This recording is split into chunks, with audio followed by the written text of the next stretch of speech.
আজকে বানাচ্ছি অসমীয়া মাছের ঝোল মাছর টেঙ্গা।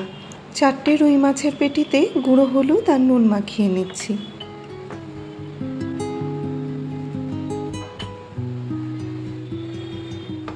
তিনটে টমেটো কেটে নিলাম।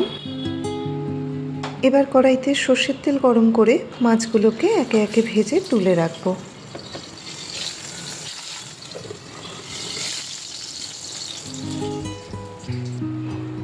দু চামচ 5 ফোড়ন, 4টে শুকনো লঙ্কা, 4টে চেরা কাঁচা লঙ্কা হালকা করে ভেজে নিলাম কিছুক্ষণ।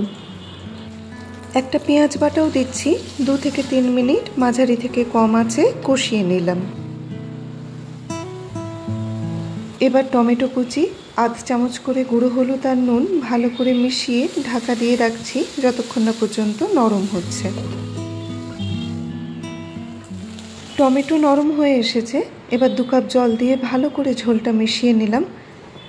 একদম শেষে ভাজা মাছগুলোকে দিয়ে ফুটিয়ে নিলেই পরিবেশনের জন্য তৈরি হয়ে যাবে অসাধারণ স্বাদের আসামিজ এই মাছের ঝোল মাছর টেঙ্গা।